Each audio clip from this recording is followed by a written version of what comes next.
আমি যখন এই নিউজটি রেকর্ড করছি আমি জানি না যে এই মুহূর্তে গাজীপুরে কি চলছে, তবে আমি যখন রেকর্ড করছি গাজীপুরে রণক্ষেত্র পরিস্থিতি তৈরি হওয়ার মতন অবস্থান তৈরি হচ্ছে। আপনারা জানেন যে গাজীপুরে মুক্তিযোদ্ধা মন্ত্রী আকম মুজাম্মেল হকের বাড়ি ভাঙচুর করতে যাওয়ায় স্থানীয় লোকাল আওয়ামী লীগ এবং জনগণ বা গ্রামবাসী এলাকাবাসী ডাকাত পড়ছে বইলা এই বাড়িকে ঘেরাও করে বৈষম্য বিরোধী ছাত্র আন্দোলনের অনেক নেতাকর্মীকে অনেক মারছে, প্রচুর মারছে। 3 জন প্রায় মৃত্যু সজ্জায়। প্রকৃত সংখ্যা কত আমরা জানি না।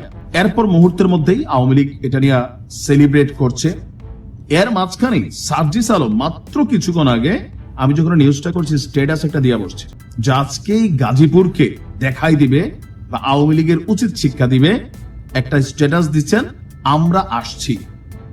আমরা কারা? বৈষম্য বিরোধী ছাত্র আন্দোলন বা জনতা বা নাগরিক কমিটি। অপরদিকে গাজীপুরে সাবেক মেয়র জাহাঙ্গীর বা আওয়ামী লীগের সমর্থকরা বলছে আসো মনু, খেলা হবে। আপনি বুঝতে পারছেন কি ঘটতে যাচ্ছে।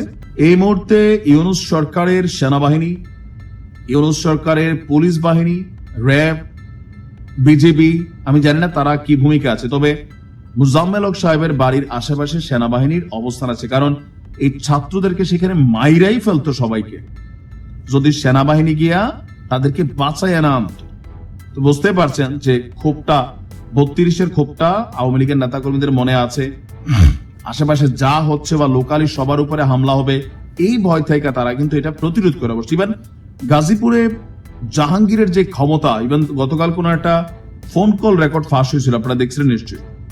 সেখানে কিন্তু কিভাবে কি করতে হবে অনেকের সাথে একটা গ্রুপ কলে কথা বলছিলেন, নির্দেশনা দিচ্ছিলেন যে মইরাই তো যাবো।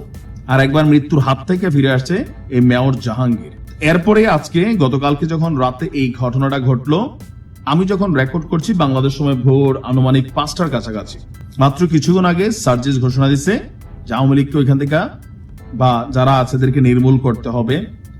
এটাতে কি হবে যে আপনারা একটা গ্রুপ যাবেন, তারা একটা গ্রুপ যাবে, মারামারি করবে। আওয়ামী লীগের 50টা পোলাপাইন মরবো, আপনাদের 50টা মরবো, 20টা মরবে তো কার মার বুক আপনারা খালি করতে যাবেন? আমি জাস্ট এটা বুঝতে চাই। এই পর্যন্ত বাংলাদেশে অনেক পোলাপাইন মারা গেছে, আপনারা কিন্তু কেউ মরেন নাই, মাশাআল্লাহ ভালো অবস্থানে আছে। যেটা হয়েছে এটা একটা ভুল বোঝাবুঝি।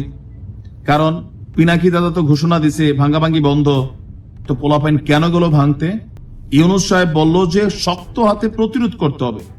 তো সরকারের নির্দেশনা প্রতিরোধ করা, লোকাল পিপল আওয়ামী লীগ হোক যারাই হোক, অ্যাকর্ডিং টু ল তারা তো সঠিক কাজ করছে।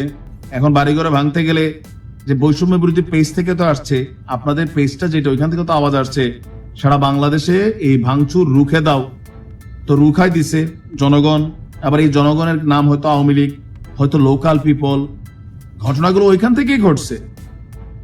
এখন এখানে যে মারামারি করতে যাবেন, তা আপনারা যদি কথায় কথায় মব জাস্টিসের দিকে চলে যান, আইনের তোয়াক্কা না করে, তাহলে এটা কেমনে পায়? গাজীপুরে ওয়ারেন্টেড আওয়ামী লীগের নেতাকর্মী থাকতে পারে, যুবলীগ ছাত্রলীগ থাকতে পারে। আইনের মাধ্যমে তাদের বিচার নিশ্চিত করতে হবে, আইনের সুশাসন প্রতিষ্ঠিত করতে হবে। এটা রণক্ষেত্র তৈরি করে দিয়া 32 ভাঙ্গারের সেই সিচুয়েশনে আপনিও যান নাই, সার্জিসও যায় নাই, হাসনাতও যায় নাই, বাট ঘোষণা তো আসছে তাদের। যদি মারামারি করতাম, আমার মনে হচ্ছে সামনের দিকে এরকম মারামারি হওয়া উচিত প্রত্যেক দলের, যে ঠিক আছে বৈষম্য বিরোধী থেকে 10 জন নামবে মাঠে, ছাত্রলীগ থেকে 10 জন নামবে, এরা মারামারি করবে। বাকি যারা আম জনতা কারা করবে? যারা পদ পদবি পায়, ক্ষমতা পায়, সালাম টালাম পায় এরা। আর যারা সাপোর্টার এরা দূরে দাঁড়াই থাকবে। নেতা কাঠটা মানে কে বেশি শক্তিশালী?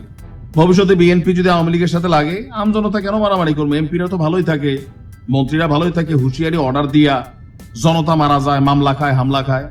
ভবিষ্যতে বিএনপি আওয়ামী লীগ লাগলে, বিএনপি জামাত লাগলেও বলে জামাতের 10 জন মাঠে নামো, বিএনপির 10 জন মাঠে নামো। কারা? যারা পদ পদবিতে বৈশা আছে, ভাগ মুখ খায়, লেভেলে গেছে গা। এখন জাতীয় নাগরিক কমিটি যদি মনে করে যে প্রতিরোধ করবো, তাহলে 10 জন নামান, তার আর 10 জন নামান। রাষ্ট্র এটা লাইভে দেখুক। দেখেন এই আইডিয়াগুলো টোটালি বাজে আইডিয়া, রাইট? আমিও বলি বাজে আইডিয়া।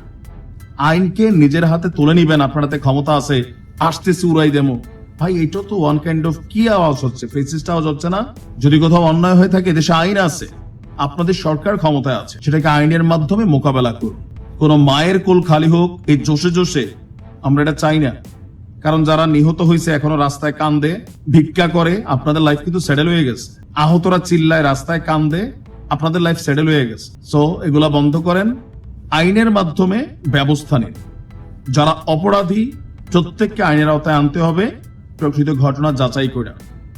যারা ভাঙচুর করতে গেছে ইউনূসের নিষেধাজ্ঞার পরে তারাও অপরাধী, আর যারা আবার তাদেরকে মারছে ডাকাত মনে করিয়া, তারা তো প্রতিরোধ করছে।